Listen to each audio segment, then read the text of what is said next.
5, 4, 3, 2, 1. Estamos en vivo.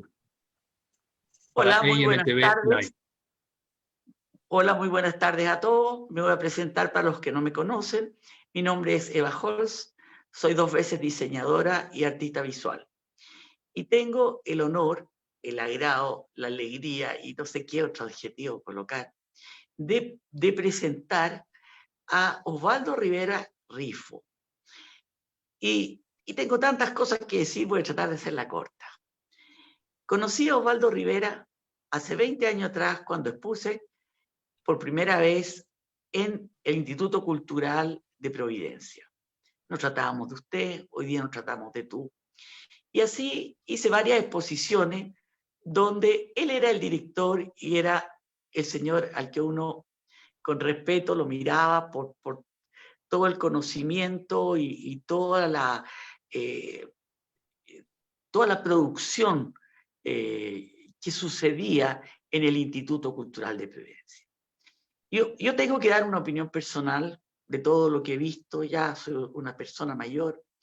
Para mí Osvaldo Rivera es el mayor gestor cultural de este país. Y yo llamo gestor cultural también a una parte sumamente educativa. No es que él haya organizado algunas exposiciones con algunos pintores, sino que él recorrió toda Europa y yo creo que medio mundo, buscando exposiciones que pudieran educar a este país, porque estamos tan lejanos de lo que ocurre en Europa, y este país no se ha caracterizado por enseñar gran cultura, que Osvaldo, creo yo, este es un carril, se puso la misión de educar este país.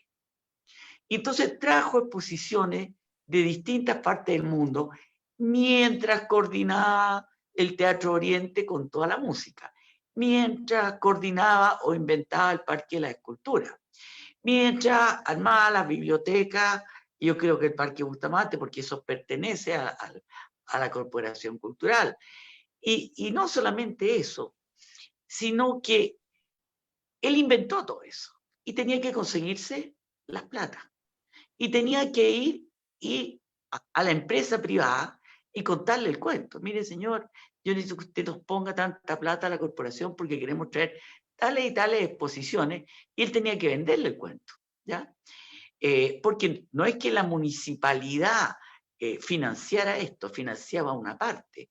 Y entonces se hizo esa corporación sin fines de lucro que organizaba todos estos eventos que además eran todos simultáneos, porque mientras tanto había, qué sé yo, un festival de jazz y estaba, no sé si la Verónica Villarroel o la Domas, ¿cómo se llama ella? En la ópera. La Cristina Gallardo Domas, mientras estaba el otro concierto y mientras sucedía algo en el Parque de la Escultura. Entonces, yo te voy a pedir que nos cuente un poco tu inicio, cómo de haber sido a los 30 años decano en la Universidad de Concepción, como agrónomo y como biólogo, llegaste a este otro mundo, te reinventaste y pusiste la vara tan alta que hasta el día de hoy nadie te la ha igualado, porque si bien se terminó, o más bien lo terminaron políticamente, la Corporación Cultural de Las Condes, de Providencia, y liquidaron todo lo... O sea, no solamente la liquidaron, la destruyeron, y destruyeron todos los archivos y todo lo que ustedes tenían, y que de eso vamos a hablar después. ¿Cómo es que llegas tú a este lugar con todas estas ideas que tú tenías? Indudablemente, si tú a los 30 años eres decano, quiere decir que algún liderazgo tenías y algún talento tenías, como para haber aplicado este no conocimiento aquí y haber adquirido a lo largo de los años todo el conocimiento para haber llegado a ser quien tú eres hoy día. Y además tengo que reconocer y agradecer públicamente, Osvaldo es mi fan número 1. Y antes de que destruyeran la Corporación Cultural, él ya me tenía colocada en San Petersburgo y yo ya había hablado en alemán con el director del museo y en inglés con la curadora del museo para la futura exposición que nunca se realizó. Así que te agradezco públicamente todas las curatorías que me has hecho, todas las facilidades y la manera como tú me has reconocido a mí como artista. Y te dejo la palabra. En primer lugar, Eva, muchísimas gracias por invitarme. Gracias, David, por participar de este canal. La verdad que has sido tremendamente generosa con tu presentación y efectivamente los desafíos que yo he logrado a lo largo de mi vida han sido desafíos tremendamente interesantes. Y soy un hombre muy agradecido de la divinidad, porque la verdad de las cosas es que no me puedo quejar de lo feliz que ha sido desempeñarme en las distintas tareas que se me ha puesto en el destino de mi vida laboral. Sin duda que yo no puedo negar que lo que más satisfacciones me ha dado en los últimos 25 años de mi vida ha sido efectivamente el haber aportado a desarrollar en este país una opción real por el valor de la cultura.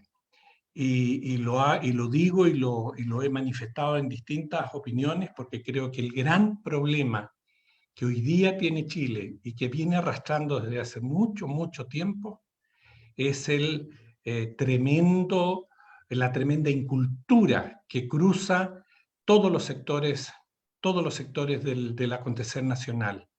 Decía hace algún tiempo atrás que nunca en la historia de la humanidad, me refiero a Occidente y a Oriente, nunca en el mundo había habido tanto desarrollo material y tanta riqueza. Pero de la misma manera como se ha generado tanta riqueza, tanta cantidad de elementos en beneficio del bienestar de la persona, que me parece tremendamente importante. En la misma medida, nunca la dirigencia había sido tan ignorante. Y eso es producto de un divorcio que ha tenido con lo que es la historia, con lo que es la filosofía, con lo que es el arte. Y aquí te entro de lleno a responder lo que tú decías, Eva. Sí, efectivamente, yo me involucré en el mundo del arte desde mucho tiempo, Yo recuerdo, para ir haciendo un poco de historia, me recuerdo cuando era estudiante, estudiante de biología y estaba asociado como ayudante alumno en el Instituto de Ciencia Biológica de la Universidad Católica, en el laboratorio de botánica. Y entonces se realiza una exposición en el parque a la entrada por la entrada de Pedro Valdivia, en el parque metropolitano, una exposición importante relacionada con la botánica en general. Estaban muestras de flores, paisajismo, etcétera, etcétera. Y yo entro al grupo de profesores del laboratorio, éramos como 8, entre profesores y ayudantes alumnos, qué sé yo, ayudantes de investigación. Y yo digo, bueno, ¿y por qué no participamos? Y por supuesto, nos faltó los que saltaron, ¿cómo se te ocurre? ¿Qué tenemos que hacer nosotros? Nosotros somos académicos, no podemos estar en una cosa como esa, qué sé yo. Pero encontré eco en dos o tres profesoras que me dijeron, hagámoslo. Y nos hemos ido con un proyecto a participar de esto, y se nos ocurre recrear a la entrada del cerro lo que es de verdad el paisaje que todos los chilenos vemos si queremos salir de Santiago al norte, que es el secano de la zona norte que va la Cuesta La Dormida. En resumidas cuentas, llevamos a maqueta real la Cuesta La Dormida, con toda la estructura botánica de la ladera norte, de la ladera sur, las características vegetales que tiene cada uno de los espacios geográficos de este espacio de la naturaleza, y la llevamos ahí. Bueno, con sorpresa, lo hicimos de una manera tremendamente didáctica, y con sorpresa, cuando llegaron las premiaciones, fuimos distinguidos con uno de los primeros premios. En ese sentido, he tenido siempre ese concepto de la creatividad, de participar, de dar a entender a la gente de la manera más didáctica posible el interés por las cosas que recrean el espíritu. El ser humano no es solo material, el ser humano es espíritu. Y si algo tiene el arte, es justamente la búsqueda permanente del crecimiento del espíritu en la búsqueda de la belleza. Entonces, nosotros hemos trabajado, yo he trabajado en esta línea durante muchos años. Cuando hacía clases, posteriormente, después ya me titulé, pasé a ser profesor ayudante de la universidad, y me fui dando cuenta, mientras hacía las clases, de que tenía una cualidad, o un don especial, que era el saber comunicar lo árido que era, el cómo se enseña a podar o por qué es el fundamento de la poda. Cuando uno corta una rama, claro, lo puede enseñar mecánicamente que tiene que ser a cierta distancia, pero ¿por qué ocurre eso? Y cuando uno lo enseñaba y le decía el funcionamiento fisiológico de la planta, cómo debe responder para que no solo sea una poda desde el punto de vista de la producción, sino que además de la hermosura del árbol, me di cuenta que esa manera de comunicar me daba a mí una fuerza tremenda de dos cosas que incluso cuando me titulé como agrónomo, un profesor me lo chancaqueó encima, me dijo, tienes que tener mucho cuidado porque el nivel de seguridad que tienes para expresarte, me dijo, puedes cometer tremendos errores. Yo me reí nomás y seguí para adelante. Y la verdad es que he tenido en ese campo mucho éxito. Tuve el apoyo de 3 o 4 profesores a los que tengo hasta el día de hoy un respeto infinito, una ya muerta, y de la otra sigo siendo tremendamente cercano y amigo hasta el día de hoy. Y publiqué varios trabajos científicos relacionados con el mundo de la botánica, hasta que las circunstancias de la vida me llevaron a ocupar responsabilidades académicas desde el punto de vista administrativo. Fui decano en la Facultad de Agronomía de la Universidad de Concepción, posteriormente fui vicerrector en la Universidad de Talca, después fui director de la Escuela de Agronomía de la Universidad Mayor, hasta que un buen amigo mío... Y aquí te voy a interrumpir, porque tú no hubieras llegado a esas distintas posibilidades si no hubieras creado algo, y aquí te meto en mi programa, que es Explorando la Creatividad. Si tú no hubieras hecho cosas importantes, si tú no hubieras hecho innovaciones en los distintos cargos, no hubieras ascendido, no hubieras llegado. ¿Ya? No, por cierto, ahí sigues tú. Por cierto, yo tengo como orgullo, digámoslo así, que hoy día los agrónomos de 45, 50 años que se encuentran conmigo en la calle se recuerdan de que yo, siendo un profesor muy joven, le pedí al decano que me diera un pedazo de terreno porque yo le tenía que enseñar a los niños que entraban a la escuela de agronomía a cómo se hacía el trabajo práctico. La teoría no servía, había que entregarle la pala y el asadón para que pudieran hacer ellos el trabajo que iban a dirigir más tarde como agrónomos, que supieran cómo se hacía una fertilización, que supieran cómo se hacía el manejo de un cultivo en terreno, trabajando ellos. Llegaban las niñitas muy bonitas, muy mononas, qué sé yo, muy arregladitas, a ponerse las chancletas y a meterse al barro. O sea, eso lo recuerdan con mucho cariño, porque en el fondo fue en cierta medida una innovación en la manera de enseñar, Y creo, si no me equivoco, que hasta el día de hoy esas ciertas características de la práctica de los estudiantes de agronomía en la Católica se mantienen. Y eso fue creación mía. Entonces, claro, espérate, y en ese enseñar, en que te metiste en el cultural de Providencia, porque tú enseñabas y con cada exposición. No era que nos mostrarais las joyas japonesas y nos chantarais 6 anillos y 4 collares. No, era todo el discurso y el proceso y la búsqueda, de tal modo que la persona que entraba a esas exposiciones se metía en un mundo que era más allá que lo netamente visual.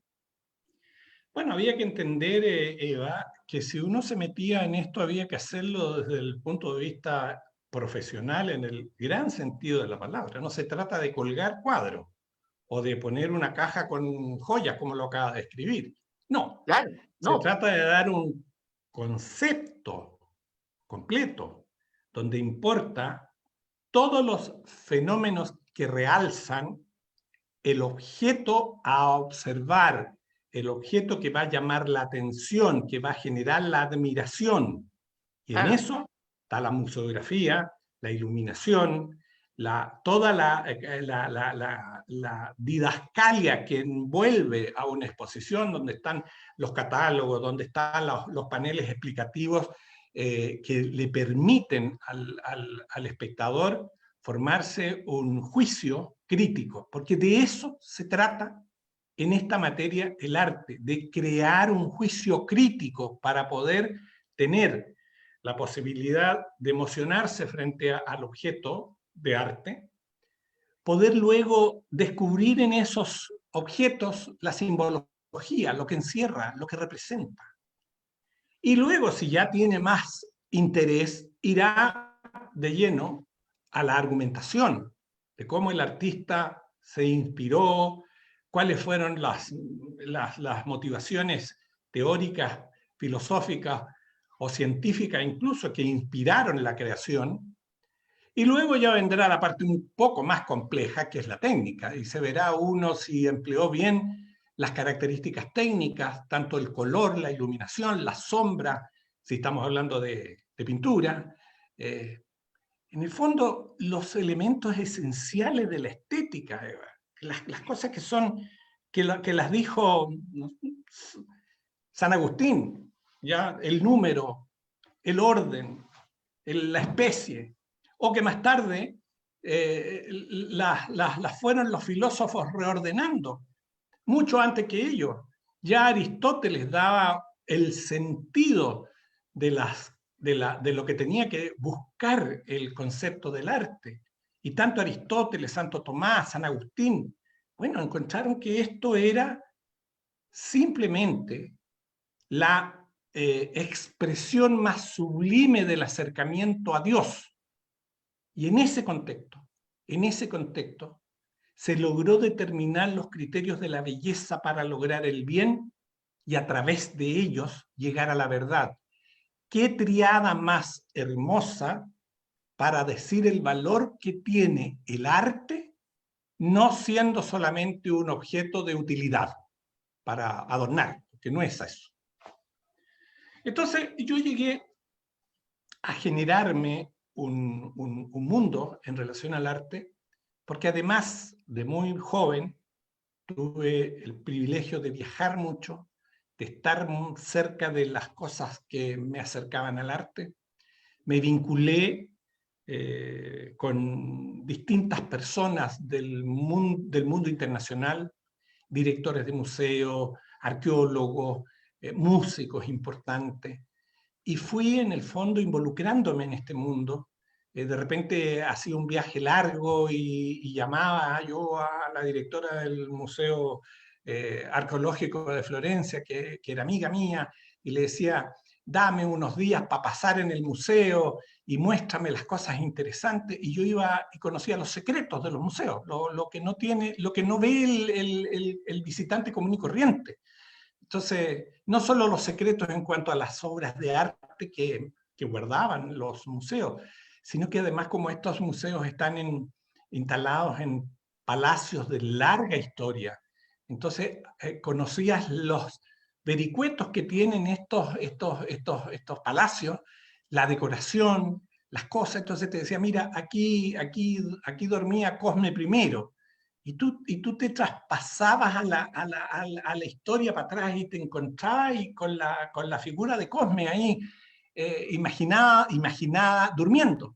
Entonces eso te va a ti alimentando la creatividad. Lo mismo me pasó, y quiero contarlo esto porque es muy significativo para mí, recorriendo un museo, no recorriendo, trabajando con el Museo Nacional de Rusia, el que todo el mundo conoce, la Plaza Roja, al lado del Kremlin, un edificio donde pasan las tropas cuando se desfila, para el 9 de mayo, qué sé yo. Bueno, en ese edificio se alberga uno de los museos que forman parte del conjunto de museos nacionales de Rusia, que no es el Museo del Kremlin, ese está al frente.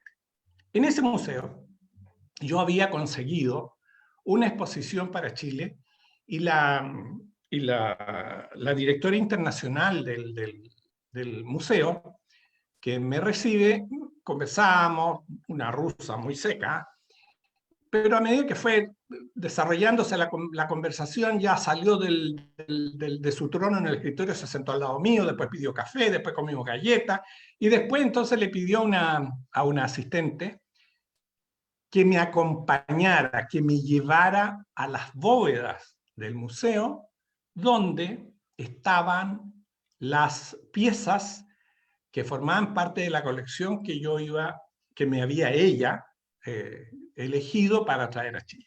En el fondo, las que prestaba el museo para traer a Chile. Yo llego a esta bóveda y empiezo a mirar lo que había sobre una mesa grande, todas las cosas. Y yo preguntaba, así, bien suelto, digamos, sin mayor complejo, no he tenido nunca. Entonces, bueno, y esto lo puedo traer, y esto no me gusta, yo lo quiero cambiar por esto. Y así fui metiendo la ponchera que le regaló la Catalina la Grande a uno de sus amantes, y así, para que la exposición tuviera historia, tuviera cuento. Entonces, la señora que me atendía en un minuto determinado abre una gaveta y me dice, mira Osvaldo, me dice, ¿y por qué no hacemos una exposición con un solo objeto? Procesos museográficos que en ese tiempo estaban de gran fuerza en Europa. De hecho, una de las más famosas esculturas de uno de los escultores italianos, déjame acordarme ya, en el transcurso de la conversa me voy a comprar, y se hizo solo con el rostro, con el busto hecho por este artista, y todo lo demás eran elementos que iban explicando la restauración que esa escultura había tenido a lo largo de los años, a lo largo estamos hablando del siglo XVI, o sea, en 500 años. Durero, una obra de Durero. Bueno, la cosa es que esta señora abre esta gaveta y me pasa un objeto que inmediatamente me di cuenta que era una joya de piedras preciosas de distintos colores, que era una libélula. Y lo pone en mi mano. Y me queda mirando con una emoción enorme y me dice, esta es la última joya que hemos encontrado de nuestra zarina. Fusilada, asesinada en Ekaterimburgo. La señora que la entregó era una anciana que vivía muy cerca de ellos y a la cual la zarina, días antes de ser asesinada, se la había regalado. Me dijo, aquí hay una historia enorme. Era un objeto, una joya de la época, estamos hablando del 1910, más o menos, la obra, Art Deco, ya una pieza muy bonita, pero el tener el privilegio de tomar algo que está inserto en la historia es realmente emocionante, es impactante. Y yo le dije a esta mujer, mira, le dije yo, no me gustaría más, por todo el simbolismo que esta pieza representa, llevármela y hacer esta exposición. Pero, obviamente, Aquí hay un compromiso previo, hay una historia, eran dos museos, el Museo Nacional de Rusia y el Museo Kolomenskoye, el que se habían fusionado para traer lo que yo en esa oportunidad traje a Chile. Y la dejamos pendiente para más adelante, y el pendiente para más adelante, por las razones de todo Chile conocida, nunca ocurrió. Así se fue formando esto. Pero hay un hecho que hay que destacar. A mí, el año 96, un amigo mío, que lo quiero mucho, se le ocurrió ser candidato a alcalde de Providencia. Y fuimos solo 5 personas. Me llamó y me dijo, ayúdame, me voy a tirar este carril, qué sé yo, ayúdame, qué sé. Bueno, nos juntamos a medida que iban pasando los meses, íbamos llegando. Yo fui el último en llegar a su campaña. Estaba fuera de Chile, además yo. Entonces fui el último en llegar a su campaña. Pero en el tiempo suficiente como para trabajar. Y hicimos este trabajo y logramos que él obtuviera, en ese tiempo se elegían solo concejales y el más votado era el alcalde, que él obtuviera la primera mayoría. Y ese fue Cristian Lavalle. Y me pidió que trabajara con él en el municipio y le dije que no. Le dije, no, yo la verdad que llego hasta aquí, mi trabajo, no quiero ingresar al servicio público de esa forma. Pero sí, las condiciones se dan. A mí lo que me gustaría desarrollar es un tremendo proyecto de carácter cultural. Y lo primero que Cristian me pidió entonces, que reordenara lo que tenía preparada la administración que salía en relación al centenario de la Comuna de Providencia. Y ahí ya comienza un proceso de creatividad interesante. Hicimos como una de las expresiones artísticas importantes, que causó, por cierto, como suele ocurrir en Chile, más codazos y envidia que otra cosa. Recreamos la vida del Palacio Falabella, que es la historia, que es el Palacio Falabella es la casa de la familia fundadora de Falabella. Entonces recreamos la vida de la época en el Palacio Falabella, obviamente llevado a la ópera. Y para hacer esto, entonces adaptamos la opereta de La Viuda Alegre con personajes reales del Chile de los comienzos de la fundación de Providencia. Fue una cosa bien bonita, bien interesante, y me ayudó mucho en esa época la Eliana Falabella, la matriarca del clan Falabella de esa época. Y se hizo porque ella encarnaba uno de los personajes centrales de la opereta, representado en esa época por una gran amiga nuestra, Eva, que fue la Nelly Meruane. Entonces, se fue armando, y esto fue creando un ambiente de tremenda camaradería. Aquí no habían distingos de ninguna naturaleza. La única condición para estar junto al desarrollo del arte era ser profesionales y buenos, no mamarrachentos, buenos. Y se fueron agregando cantantes de ópera, músicos, artistas plásticos, escultores. Cuando yo recibí el Parque de las Esculturas, que fue una obra hecha por la Corporación Cultural en el periodo anterior al mío, cuando yo recibí el Parque de las Esculturas, había buenas esculturas instaladas ahí, eran solo 10 o 12. Después de 16 años, yo dejé 42 esculturas de distintos artistas en el parque. No más, porque no caben más, obviamente. Por ahí alguien dijo despectivamente que yo había transformado el Parque de la Escultura en una bodega de escultura. Pero eso suele ocurrir en Chile. Ese forma parte del hándicap que se va teniendo cuando la gente tiene éxito, cuando es reconocida. Producto de todo este trabajo, no solo en el mundo de la escultura, en el mundo de la plástica, le dimos vida nueva a Monte Carmelo. Y ahí 2 amigos míos, un director de teatro y un hombre de la parte técnica del teatro, se hicieron cargo y creamos 2 salas de teatro, donde no hubo artista de teatro que no pasara por esas salas y teniendo obras de teatro en forma regular y frecuentes, exitosísimas. Y premiamos a todos los grandes artistas de teatro, daba lo mismo lo que pensaran. Lo que nos interesaba era que ellos tuvieran el reconocimiento de Providencia por su talento artístico, que es lo que vale. Fuera comunista o fuera socialista, me da exactamente lo mismo. Me interesaba el talento artístico. Ahora, si siendo comunista lo usaba para ponerle orquesta al Partido Comunista, de una patada en el traste salía para afuera.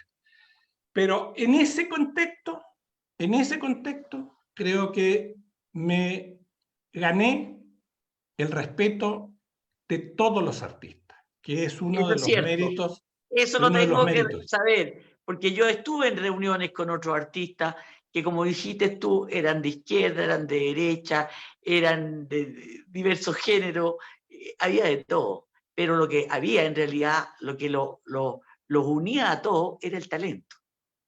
Era una elección de talento. Y así tú hiciste también después la exposición del Bicentenario, donde me invitaste a participar, en que la corporación eligió los 35 mejores pintores y los 35 mejores escultores, y hizo una exposición donde donamos los cuadros a la corporación, que después la Josefa algo hizo con los cuadros, medio que se anduvieron perdiendo. Bueno, esa es copucha, porque hay que contar una copucha también. O sea, esta cuestión no va a ser puro intelecto, hay que contar unas copuchas, o sea, así como porque también destruyeron. O sea, hablemos de una parte técnica que yo estaba impresionada, porque después de haber expuesto yo allá en el 2020, yo ya no me perdí ninguna exposición, a pesar que me quedaba lejos, porque yo iba en Las Condes y pegarme el pique a Providencia me da lata, pero las exposiciones eran tan increíbles y con una iluminación y una escenografía, porque Osvaldo se importó todo, a ver, tú vas a explicar todo lo que importaste, esto de que en una sala que tenía 100 metros, la convertía y como en 5 salas de 40 metros o de 30 metros cada uno, con pasar para allá, pasar para acá y con rincones iluminados, unas cosas increíbles que además eran como un mecano, como Lego, que tú las armabas y las desarmabas. Entonces, en una exposición nos encontramos con esta escenografía de una manera, y después en la otra es como si hubiera llegado una empresa de demolición, hubiera demolido lo que había y había construido otro. Y no, era todo un sistema que Osvaldo no sé de dónde lo había traído y sacado todo ese expertise. Entonces ya de partida lo que es la escenografía y los montajes de esas exposiciones y la iluminación, eso ya da para otro capítulo completo de esto. Pero por lo menos introdúcenos en esa parte, porque es algo nunca visto. Nunca más visto aquí en Chile. Esto también es interesante, porque a medida que se van desarrollando estas ideas, estas iniciativas, y existe por lo menos en mi caso, la condición de que yo, si bien es cierto, era el vicepresidente ejecutivo de la corporación, el director del Instituto Cultural, no era un señor que estaba encaramado en un trono, en una oficina y nadie me veía. Yo, si había que barría, si había que limpiar el vidrio, limpiaba el vidrio, si había que comerse un sándwich a las 4 de la mañana porque estábamos ahí muertos de cansancio haciendo el montaje, ahí estábamos todos. Entonces había una mística de trabajo que eso cuesta mucho crearla, ¿ya? Y para eso hay que dar el ejemplo, por cierto. Bueno, esto se fue gestando y bueno, y va saliendo producto de las ocurrencias que uno va teniendo. Si yo quiero traer la joya de los Ares, bueno, el museo de donde yo voy a traer esto me exige ciertas condiciones. Y entonces no es que yo me diga, mire, ponga tal cosa aquí, ponga tal cosa allá. No, me mandan los especialistas en seguridad directamente del Museo Nacional de Rusia al Instituto Cultural de Providencia a ver si nosotros teníamos las condiciones técnicas para albergar una exposición de esta magnitud. Y eso Y te claro, la tuviste que inventar, po. Y eso te la tuviste que y inventar. por supuesto, una casa bonita, una casa habitación, porque no hay que olvidarse lo que es el Palacio Chat, era una casa habitación, que quedó en el fondo como patrimonio arquitectónico obtenido por nosotros, nadie más metió mano ahí, obtenido por nosotros, lo mismo que el Palacio Falabella. Nosotros logramos que ambos edificios formaran parte del patrimonio arquitectónico de la comuna. Lo mismo que los 10 edificios que están en el eje de Pedro Valdivia. Fuimos nosotros los que fuimos agregando elementos importantes para que estas cosas tuvieran un valor histórico en la comuna y se respetaran. Entonces, en ese contexto, vinieron los especialistas y empezaron a observar: estas ventanas no sirven, estas puertas no sirven, esto hay que cambiarlo, esto aquí, esto acá, esto allá. Y bueno, y obviamente había que meter arquitectura en el medio, había que meter esto, y empezamos a trabajar. Después llegaron, previo a eso, habían ya llegado los italianos, y los italianos no solo prestaban la colección, sino que además venían todos los especialistas, y yo los traje a todos los especialistas en museografía y iluminación, y armamos durante todo. La primera exposición grande italiana llegó el 2009, el 99. De ahí para adelante fuimos armando cada 3-4 años equipos, digamos, infraestructura museográfica distinta, de acuerdo al nivel de la exposición que íbamos trayendo. La primera fue Roma Imperial. Yo diría que el Roma Imperial batió todos los récords de público de los que no han habido en Chile. Fueron 482 obras originales provenientes de 10 museos de Italia. Entonces, en ese contexto, obviamente, yo no podía estar trayendo como institución cada vez que armábamos algo, cada ocurrencia que yo tenía a los técnicos, porque eso encarecía la exposición. Pagar pasajes, hoteles, comida, viáticos y el valor profesional. No era poco. Entonces empezamos a preparar a los jóvenes que trabajaban conmigo. Y los que eran guardia pasaron a ser técnicos en iluminación, y a los que andaban atornillando clavos pasaron a ser expertos en armados museográficos. Y tuve un equipo valiosísimo de 10 personas con los cuales montábamos las exposiciones con la asesoría de 1 o de 2 extranjeros. Son muchachos que cuando cortaron todo esto y había que democratizar Providencia y todo lo que habíamos hecho era de élite, salieron para afuera, perdieron su expertise y hoy día son guardias o son, qué sé yo, otras funciones, y no para lo que se prepararon durante 16 años. Entonces, todo ese daño que se hizo, ¿ya? Todo ese daño que se hizo, evidentemente que repercutió en la calidad de vida de la gente de Providencia. Nunca más tuvieron exposiciones, nunca más tuvieron conciertos de buen nivel, pero más que el concierto, la exposición, nunca más pudieron tener un lugar de encuentro donde pudiesen compartir, donde pudiesen... Mira, Eva, es muy triste lo que voy a decir, pero esa es una realidad que me ha tocado vivirla y sentirla. Me encuentro en el supermercado un par de veces con distintas personas que de repente me tocan el hombro, me atajan y me dicen: don Osvaldo, me dice, qué pena que usted se haya ido. Pero ¿cómo, de dónde me fui? Le dije: yo no me he ido a ninguna parte. No, me dice, ya no, que se haya ido del instituto. No, yo no me fui del instituto, a mí me echaron del instituto, nos cortaron, nos quitaron todo.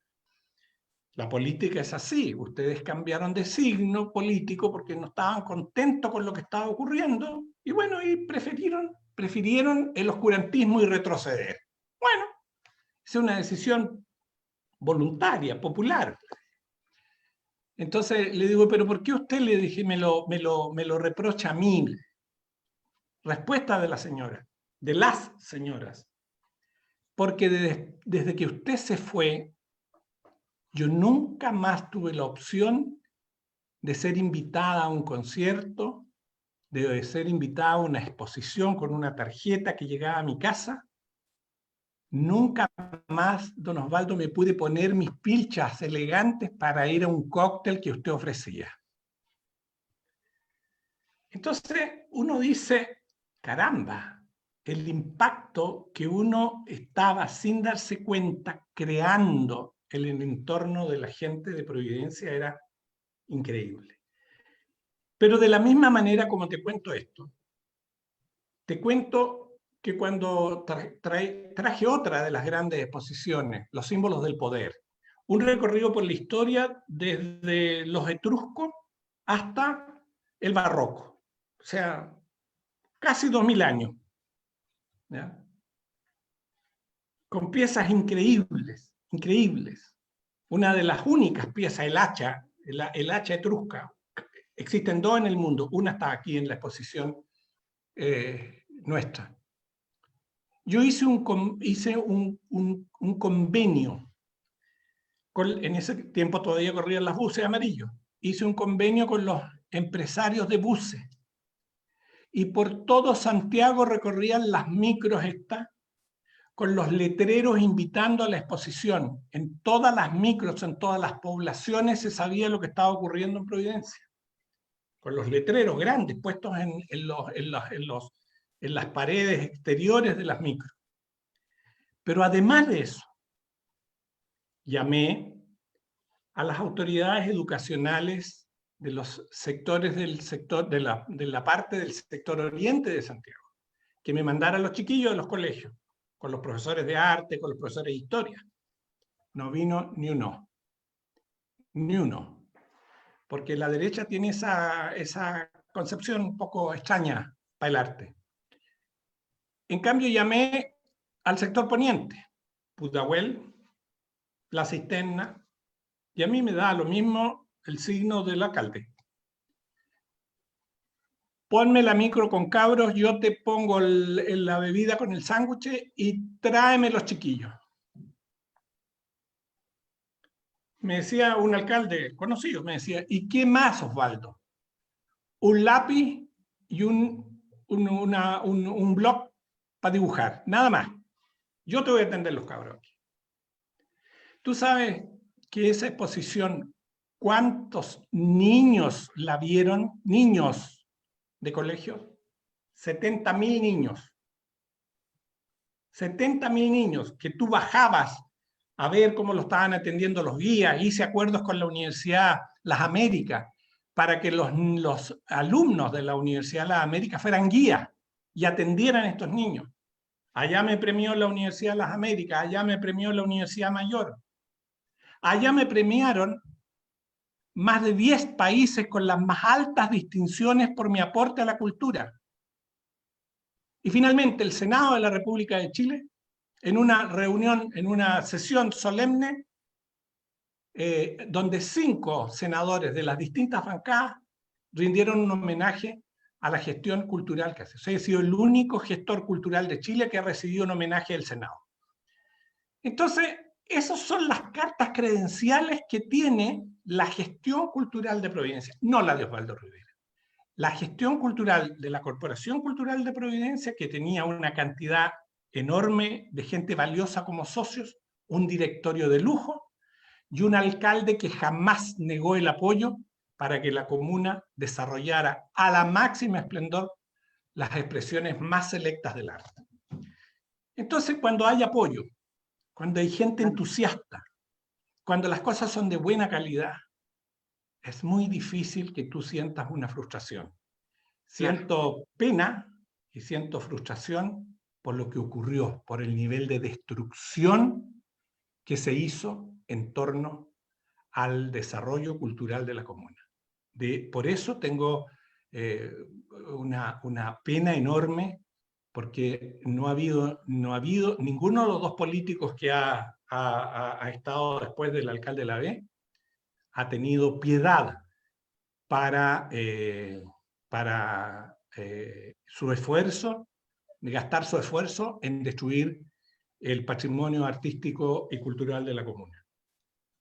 Oye, y tan es así eso que tú cuentas, que en esa exposición que yo hice, que también fue una exposición muy grande, que llegó Canal 13, que me entrevistaron y toda la historia, también me llamó la atención los buses con niños que llegaban.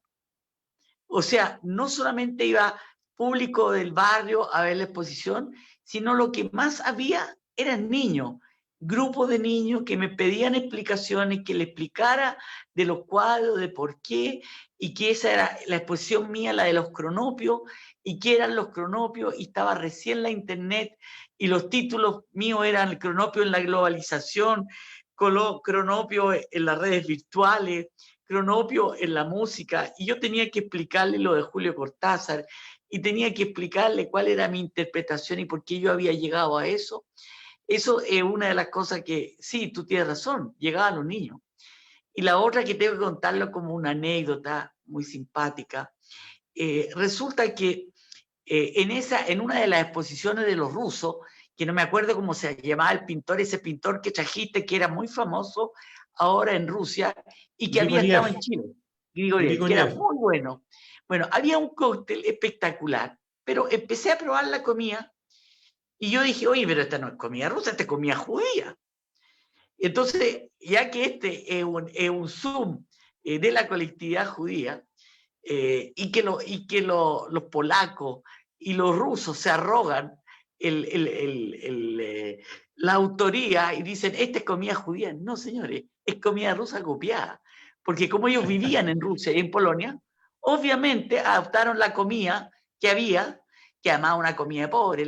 Esa comida judía es una comida pobre porque es una especie de capelletti o ravioles que adentro tiene un puré con cebolla. O sea, eso es de gente pobre.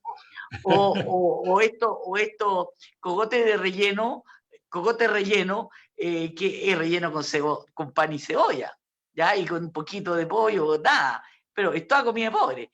Pero esto es lo que había en ese cóctel, ¿ya? Y yo, digamos, me reí sola con eso. Y ahora que me están viendo algunos, les digo, cuando dicen, no, esta es comida judía. No, esta es comida polaca y rusa. No es comida judía, ¿ya? Es comida nomás. Ya. No, pero se mira, era interesante todo eso, porque el concepto místico que se creaba en todo esto.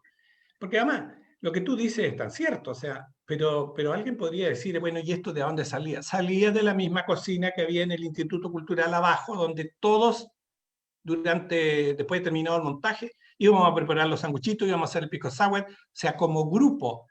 Se convertían en banqueteros. Nos transformamos en banqueteros. Y cuando la finanza no andaba muy buena, ¿ya? Yo llamaba a los socios de la Corporación Cultural y les decía, tenemos este concierto, tenemos esta posesión, pero no tengo plata para atender con cóctel. Entonces llegaban la Daniel Biancheri, la Angélica Lira, que en paz descansa, hace un par de días murió, la Julia Stauruaga, llegaba la Esther Saavedra, llegaba Mario Agliatti, la Jimena Soler, Eduardo Cagua, con cosas, qué sé yo, y ellos mismos atendían a la gente. O sea, era un nivel de solidaridad en el arte infinito, infinito. Y la gente que trabajaba conmigo era gente extraordinaria. Hacían de todo, de todo.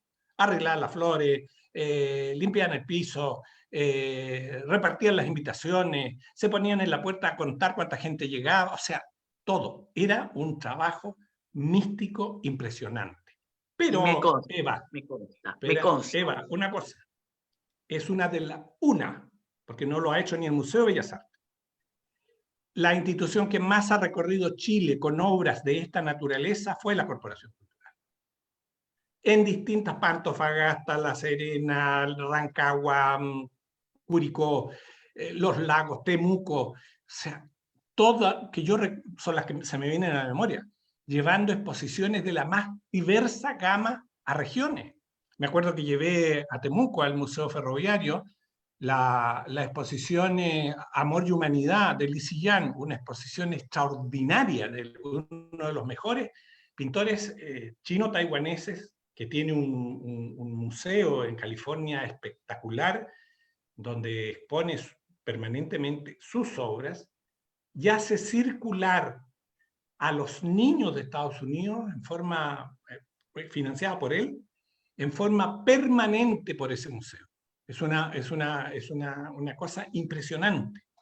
Entonces, cuando tú has estado vinculado con toda esta gente, cuando te vinculas con músicos de la talla de Griminelli, de la Cristina Gallardo, de la Silvia Sass como soprano, cuando viene el director del Conservatorio de Tchaikovsky, cuando viene la orquesta de Mantova, cuando viene el coro de la Universidad de Viena. O sea, uno dice el cuarteto de Cremona, tú empiezas a establecer vínculos con esta gente. Mi casa se transformó en la sede social del Instituto Cultural. Artista que llegaba, terminaba comiendo en mi casa, yo iba estableciendo un vínculo con ellos para no perder el contacto, y eso para ellos y para los europeos en particular era muy significativo. Bueno, y hasta el día de hoy yo mantengo vínculos con la mayor parte de ellos. Claro, y yo te voy a parar ahí, porque fíjate tú que un día recibo yo una invitación tuya, una letra muy bonita, una cartita muy, muy cachadita, que vaya a almorzar contigo el jueves no sé dónde. Y para mí, tú eras el señor director, que yo lo trataba de usted, mucho respeto, que yo había tratado, o sea, cuando yo expuse ahí, a mí no me costó plata, pero sí tuve que financiar mi catálogo. Pero después de un par de años, mis alumnas querían exponer ahí y me dijeron, tú que tenés pituto ahí, a ver si te conseguí una sala. Y pedí una sala, que ya no era la sala importante, una por arriba o era una abajo, y tenía que pagar una cantidad muy importante por el arriendo de esa sala, que equivalía más o menos a un televisor por alumna. Y obviamente dijeron que no, porque en el fondo ellas querían tener la experiencia de decirle a la gente, oye, estoy exponiendo en Providencia. Pero ya Providencia ya no estaba haciendo esas pequeñas exposiciones para pequeños artistas, o hacía para artistas muy consagrados y muy conocidos, y para eso tenía financiamiento, pero no podía financiar esto, porque como estaba tratando de financiar todas estas múltiples actividades, tú también eras todo un gestor de la plata, de cómo acomodar eso. Bueno, y me llamó la atención que fui a ese almuerzo, habían 2 o 3 artistas más, nos atendieron en tu oficina, que era una gran oficina, muy linda, con alfombras persas, con cuadros grandes, así, majestuosa la oficina, y nos atendieron con guantecito blanco, todo, para proponernos y para invitarnos a esta exposición del Bicentenario. Entonces, este trato que recibí yo de princesa, porque fue un trato de princesa, y todos los artistas nos fuimos tratados como que fuéramos unos grandes señores, y nos sirvieron como grandes señores. Y eso tengo que hablar de eso, y tengo que contrastarlo con el trato, o sea, no con el trato, perdón, con el maltrato que he ido recibiendo en las distintas galerías que he expuesto o que he tratado de exponer, donde he sido tratada como una inquilina por el dueño de fondo, absolutamente distinta como he sido tratada en Estados Unidos, cuando he hecho cita con esta galería o la otra, donde me ha tratado de la misma manera que me trató Osvaldo a mí y a los otros pintores, que éramos todos de distintas ideas políticas. Después me enteré, porque no hablamos de política, hablamos de cómo íbamos a participar y cómo se iba a gestar esta exposición del Bicentenario. Entonces, eso que dices tú del equipo, del trato, de la dignidad, porque ahora está tan de moda la dignidad, ¿no es cierto? La palabra de la dignidad, ¿ya? Pero en realidad, la única vez que yo fui tratada con dignidad fue en el Cultural de Providencia.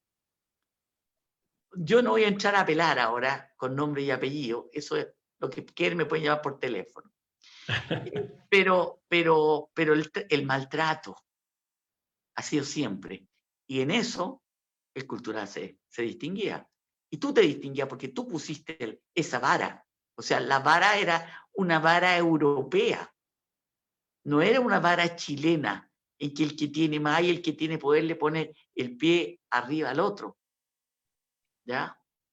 Entonces quería contarte de eso.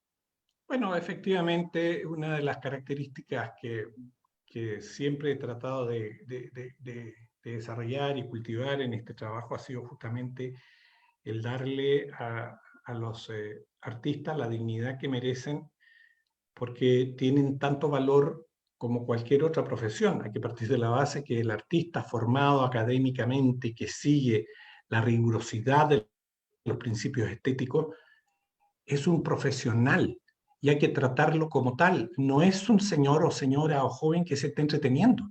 No, están haciendo un trabajo profesional que lo van a poner a disposición de la gente para su gratificación, no la personal, la gratificación social. El que va a ver una obra de arte, como lo dije al comienzo de esta conversación, porque quiere, no sé, emocionarse, quiere que algo le diga la figura, el cuadro, la escultura. Pero si va a ver algo en el cual primero ve un tremendo letrero que le explique el par de manchas que hay ahí, eso ya tiene otra acepción, tiene otro cuento. Entonces, sí, fue una línea importante. Creo que nos distinguimos en eso. Creo que fue un periodo muy interesante. Y bueno, y recibimos de quienes son nuestros distractores las críticas más duras, conservadores, elitistas.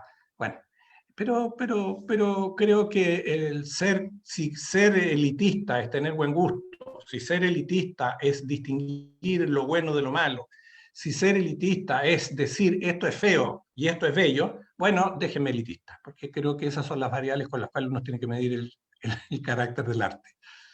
Y además, por los hechos, Sí, claro. y no por las opiniones, es lo que vas a ser juzgado.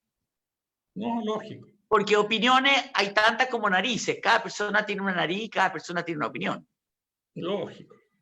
Pero mira, si no logra a través de lo que hace generar una opinión, ya está construyendo, porque por lo menos le da sentido al razonamiento, la persona puede razonar sobre algo, podemos estar de acuerdo o no, pero por lo menos está pensando, y eso ya es valioso. Nosotros cuando en este proceso yo he seguido después con otras cosas, después que me fui de ahí he traído otros artistas, he tenido vínculos de otra naturaleza, trabajé en una universidad, aportando también mis contactos con artistas, mi expertise. Bueno, valorado o no valorado, no importa, pero ahí se estaba también desarrollando esto. Y así que te digo, en ese sentido, muy satisfecho, muy contento. Pero hoy día, Eva, la preocupación es otra. No es el solo, dadas las características que estamos viviendo, o sea, hoy día recuperar los espacios para hacer estas grandes cosas, yo creo que va a costar muchísimo tiempo volver a hacerlo, muchísimo tiempo. Los daños creados por este desorden y este desorden social donde hay mucho odio, genera desconfianza a nivel mundial para que te presten obras de esa magnitud y puedan venir a Chile para la recreación de la gran masa del pueblo chileno. Yo creo que esas condiciones de confianza como país no las vamos a recuperar tan fácilmente. Por otro lado, la pandemia ha generado también un cambio en el comportamiento social. Hay mucha desconfianza, mucho temor, ya no vamos a volver a juntarnos como nos juntábamos. Ahí en la terraza del Instituto Cultural se juntaban 400, 500 personas, bajaban otras tantas hacia abajo. Sin embargo, esa terraza que estaba rodeada por bustos hechos en mármol, que los trajimos los mármol, los bloques de 1 metro cúbico desde Carrara, en Italia, a través los compramos en Carrara y un auspiciador nos trajo en un barco hasta Chile. Se esculpió a mano los bustos de 14 de los músicos del romanticismo clásico. Se instalaron en el entorno del instituto, en la terraza del Instituto Cultural, primero como un homenaje a ellos, y segundo porque era la única obra escultórica en América Latina que le rendía culto a la música clásica, con imagen. Una cosa que se demoró 10 años en construirse. 1 o 2 bustos por año. Logramos hacer 14. Mozart, Chopin. Inaugurados cada uno por el sentido emocional que tenía el fenómeno, por personas. Por ejemplo, el busto de Puccini lo inauguró la soprano pucciniana más relevante que ha habido en la lírica internacional, que es la Cristina Gallardo. No ha habido otra Sor Angélica más notoria que la de la Cristina Gallardo. ¿Ya? Lo inauguró ella. El busto de Verdi lo inauguró Andrea Griminelli. El busto de Tchaikovsky lo inauguró la primer premio mundial Tchaikovsky de Rusia. Y así sucesivamente, o sea, personajes que fueron, Bartók lo inauguró, no me acuerdo, un artista de jazz, y así. Eso desapareció, lo sacaron, destruyeron ese homenaje, y la explicación que dieron, que la terraza no resistía el peso de los bustos. Tú comprenderás que esa explicación es casi ridícula si en esa terraza se reunían para cada inauguración 400, 500 personas. Entonces, bueno, pasó la planadora por ahí y toda esa obra, sin consultarle por respeto ni siquiera al escultor, nada. La Evelyn Matei pasó su andamiaje por encima y voló las esculturas. Entonces uno dice... Oye, y eso que ella viene de una familia de músicos, ella misma era pianista. Bueno, pero yo creo que nunca llegó a ser una concertista y por eso tiene ese resentimiento y no quería ver los músicos. Esa es la impresión que tengo yo. Porque la verdad de las cosas es que nadie puede cometer una fechoría de esa magnitud, no solo desde el punto del daño patrimonial, sino que del daño al autor de las obras, que ni siquiera es como si a ti te pescaran tus cuadros y los tiraran al tarro a la basura. Aquí las obras las desparramaron seguramente por el tipo de anclaje que la obra tenía por razones obvias. Muchas de esas obras se hicieron pedazos. No me cabe duda que fue así. Entonces, oye, Osvaldo, pero es un vandalismo institucional. Sí, y yo, fíjate que es tanto el tema que tenemos, es tanto lo que tenemos que conversar, porque hay tantos temas que no hemos tocado. Hemos tocado apenas esto de la deconstrucción. Esto de la deconstrucción, todavía no lo hemos tocado. No hemos tocado nada sobre el arte contemporáneo, sobre las ferias de arte que hay en todo el mundo, sobre cómo funcionan, cómo funciona el mercado del arte. Y yo sé que esta es una conversación como muy específica y que tal vez a no todo lo escucha del Estado israelita puede interesarle, pero como yo les expliqué antes a todos ustedes, yo no soy una periodista. Yo soy una mujer mayor, soy una artista y tengo una voz. Y yo creo que mi voz en este momento es dar a conocer e invitar a personas que nos puedan enseñar, que nos puedan aportar. Algunas serán más entretenidas, otras serán menos. Pero el propósito de esta charla no es entretener. El propósito de esta charla es inspirar y es educar. Y yo me doy muy contenta por esta charla, pero ¿sabes qué? Tengo un problema. Se me hace poca. Entonces, yo te quiero invitar para el próximo miércoles para que entremos en los otros temas que nos están faltando, que son muchos temas, y no quiero hacer la tosa esta, y entonces que se metan la otra semana los que les interesa este tema, que el arte, que el arte moderno, qué pasa con todo este mundo que tú conociste en Europa, y qué solución nos das tú para, en vez de construir, construyamos sin pensar que lo que se hizo anteriormente no servía para nada. Porque no es destruyendo lo anterior, sino que es construyendo algo nuevo. Entonces, te paso la palabra para que termine esto y quedas invitado, y todos quedan invitados a no sé cuántos capítulos vamos a hacer, porque ahí vamos viendo, ¿ya? Porque en el arte, y esta es una conversación artística, ¿en qué sentido? Que tiene todos los ingredientes de la creatividad, que es la improvisación, pero la improvisación en base a conocimientos que tenemos.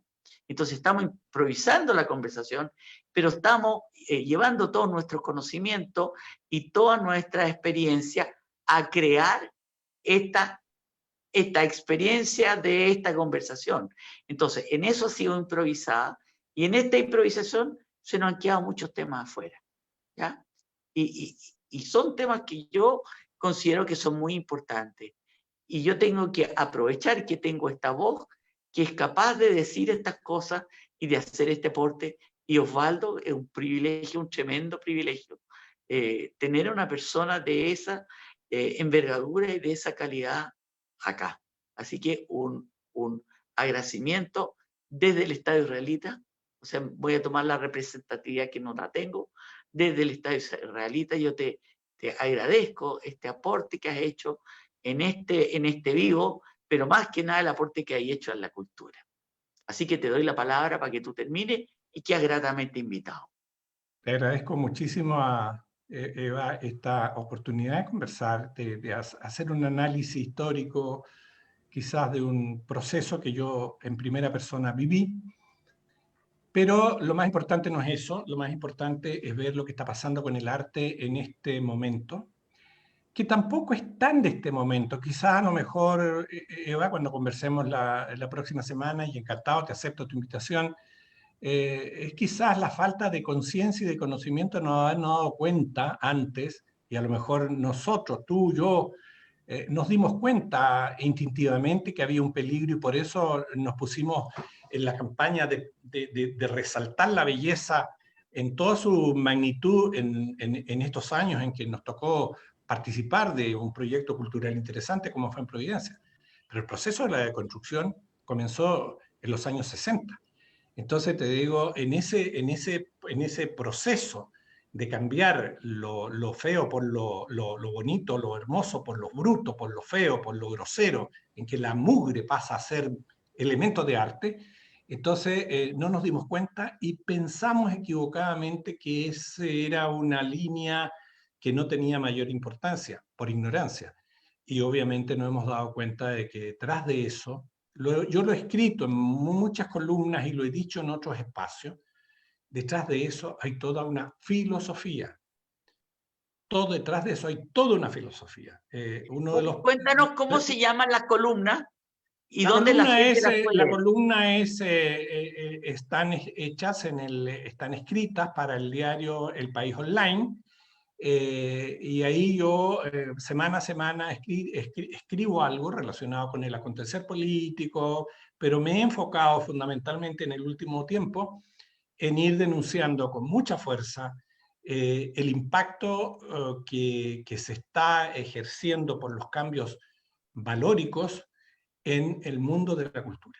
Y creo, y vuelvo a decírtelo con permiso tuyo y con el permiso del canal, de que Chile atraviesa por una grave crisis institucional producto de un desapego absoluto por el fenómeno cultural. Las autoridades políticas se desarraigaron de la importancia de la cultura y privilegiaron todos, sin distingo, derechas e izquierdas, privilegiaron el tener bienes materiales, el tener un buen pasar, el tener un muy buen nivel económico. Pero se olvidaron de que el ser humano tiene además espíritu. Y el ser humano como ente superior es un hombre, una persona que está investida de trascendencia. Y eso solo lo pueden dar las concepciones valóricas profundas, y el arte es un vehículo para ello. Así que yo te agradezco, Eva, esta oportunidad. Vamos a conversar en detalle de estos aspectos que te acabo de tocar. David, muchísimas gracias, un gusto, y espero que esto haya servido. Muchas gracias. Estoy muy contenta. Gracias en nombre del Estado venido. israelita, gracias Eva. Ok, Perdón. y gracias a ti, David, y nos despedimos de todo, y gracias por la paciencia, y este es un homenaje a la cultura. Muchas gracias. Gracias a los dos, será hasta la próxima. Así es, adiós, Gracias. muchas gracias, hasta la próxima. Hasta la próxima.